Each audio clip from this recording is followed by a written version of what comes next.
Hello YouTube, this is Dazza the cameraman. Today is Wednesday the 1st of January 2014. I'd like to wish all of my viewers and subscribers a happy new year and all the best for 2014. So we see another year completed, another year gone by. 2013 is now history. It's 2014 here in New Zealand. And it's been another year of predictions of Nibiru turning up, Planet X, heavy mass objects, pole shift, 3 days of darkness, meteors, doom and destruction. Yet another year of it. This time last year I was thinking back to what the next year would hold, and of course we had Comet Ison, and we're not finished with Comet Ison yet. We've still got all the doom prophecies from BP Earthwatch and others to look forward to for mid-January, and then we'll get past that one, and no doubt we'll have a new object of doom, because we've always got to have some doom to look forward to, otherwise where would we be? It's a bit like going to the movies and watching a good horror movie, or riding on a roller coaster. It seems that people just need that adrenaline, or maybe their lives are just so miserable that they just can't bear the thought of living in happiness without the fear of something coming from outer space to destroy us all. I don't know what it is with some people, you know, and this planet YouTube, it seems to be like a alternative realities somehow, you know. You get away from the computer and you get away from YouTube and Facebook, and you get out into the real world where the sun is shining and the birds are singing, and certainly not falling out of the sky where I live, and you know, I'm not getting doused in chemtrails and poisoned alive and all of that. I go outside, I look at the sky, I look at the stars at night, I enjoy life, I enjoy nature around me, I enjoy the universe, and I look at its beauty and I appreciate it. But no doubt this time next year, 1st of January 2015, we'll be reviewing the latest doom and gloom. You know, as I said, we've had Nibiru, Planet X. I started getting involved in debunking back in March of 2011, following some very devastating earthquakes here in New Zealand and Christchurch. I've got family in Christchurch, and my mother actually lost her apartment building in the quake. She could not return to her apartment. She was very fortunate, because she was told that she could never return to her apartment and recover all of her property. It would be demolished with everything inside, but fortunately it was decided some months later that they would have to remove all of the contents of the building before it was demolished, so that they could use the rubble as clean fill in a reclamation in the Littleton Harbour. So she got a phone call out of the blue and was told that they were recovering all of her property, and she got everything back that she had already accepted that she had lost. Everything, all her personal effects and everything, she had accepted that they were gone. So that was March back in, well, it's actually started in September of 2010 was the first major earthquake in Christchurch, and there were continuous aftershocks. And then there was a devastating earthquake which killed many people in February of 2011, and again there were many aftershocks after that. Now, is that unusual?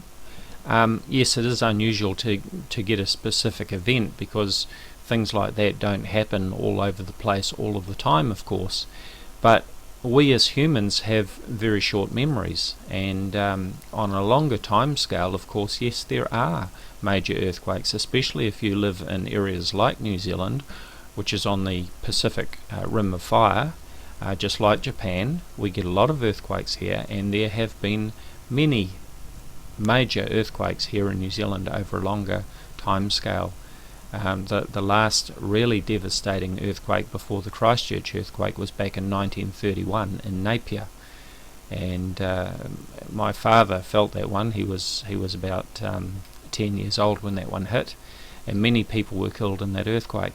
But these are the forces that shape the earth. They've been going on for millions of years, and now what caused the mountains and the valleys and all the features that we see on the earth. You know, Mount Everest has been pushing up for millions of years, and it's these natural Earth processes that do these things. It's nothing unusual.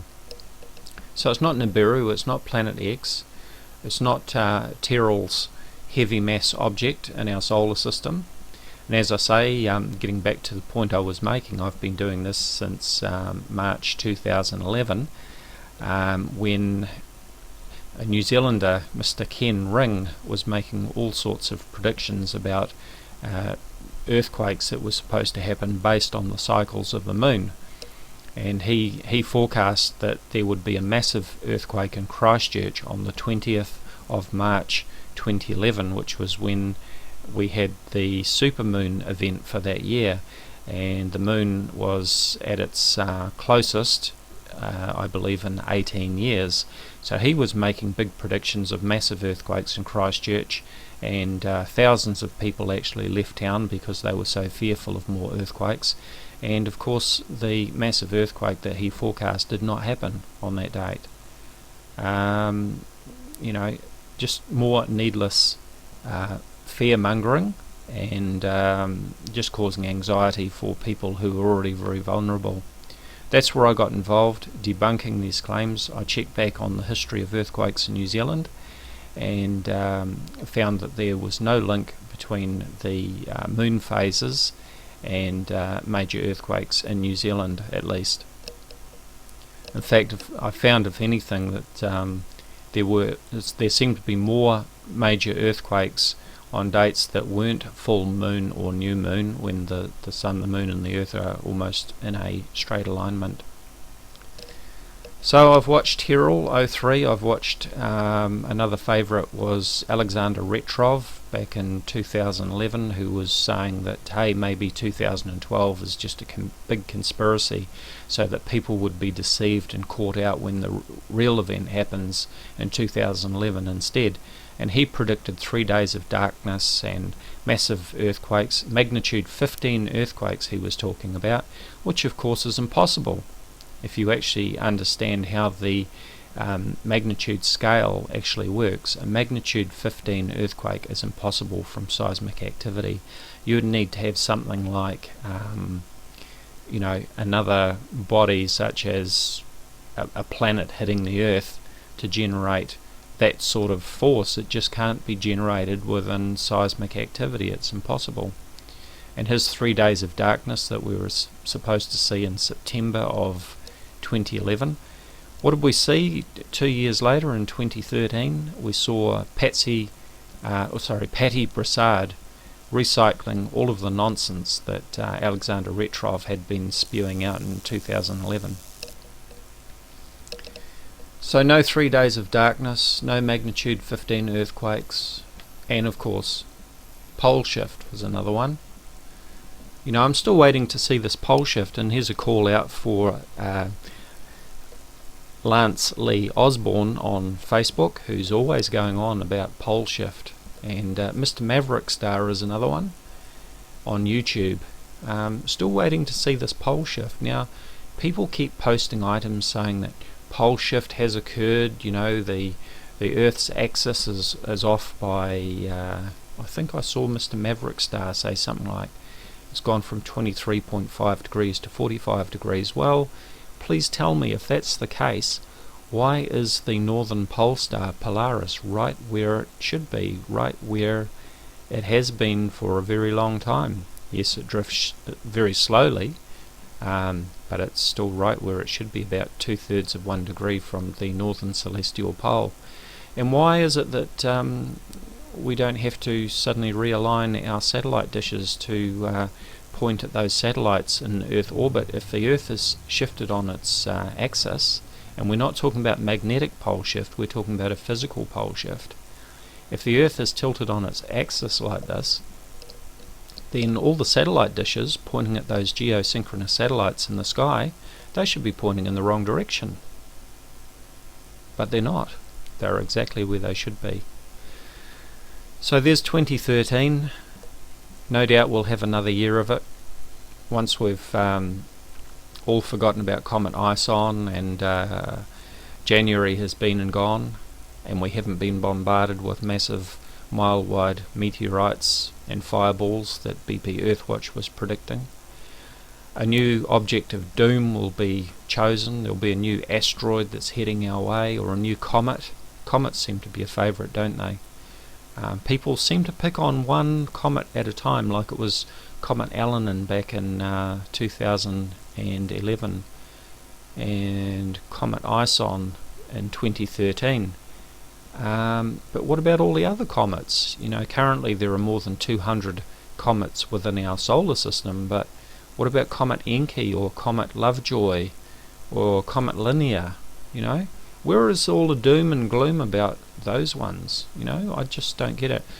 Comet Elenin, it was because Elenin, and so the doomsayers, the conspiracy theorists, all the people trying to cash in on their YouTube views because they've got their videos monetized, you know, some of them were saying that Elenin, Elenin, was a code for extinction level event Nibiru impact near, and other variations of that. And what happened? Comet Elenin disintegrated as it headed around the sun, or got near to the sun, and we never saw it. I never saw it with my naked eye. I don't know of anyone else who saw it with their naked eye. Yeah, sure, we saw lots of videos of aircraft contrails that people said, oh look, it's Comet Elenin, and we've seen that with Comet Ison as well. But anyway, that's my rant.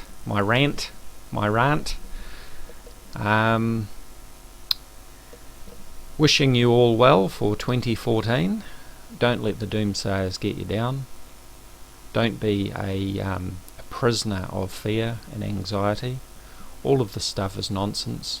I've been called out as being a paid government disinformation shill for 3 years now. No, I don't work for them. I don't get paid for what I do. It'd be nice if I did, but I don't. And I've been attacked in saying that, you know, I'm a disinformation agent and therefore what I'm saying isn't true. Well, what have I ever said that hasn't been true, you know? I've called out these doomsayers, these fearmongers. I've called out their claims, and I've said that their predictions are not true and they're not going to happen. And as far as I'm aware, I haven't been wrong in that. I don't pretend that I know everything. I'm learning, and often I have to go away and check things out. But I'm not going to be a prisoner of fear because of these fearmongers on YouTube and Facebook and, you know, other websites. And so I encourage people, you know, enjoy life. If you're interested in what's going on in the night sky, check out your local astronomy group. They're always welcoming new members. Even if you just want to go along as a casual visitor, or go along for one night or a few nights and check out what they do, and go and talk to the astronomers and ask them questions. They're usually a very friendly bunch and have a passion for astronomy, and they like to share that interest. You know, don't rely on YouTube videos for your information, even if that means not relying on mine. Go and read some books, go and join an astronomy club, go and do something positive, but, you know, don't rely on YouTube for your information about what is going on, because you will be led astray. You'll be told a lot of nonsense, and, you know, if we're talking about disinformation or misinformation, well, there's plenty of it on YouTube, you know. There's plenty of it on the internet. Just because it's in a YouTube video doesn't mean it's true. And yes, the same can be said for my videos. You know, don't take my word for it. Check it out.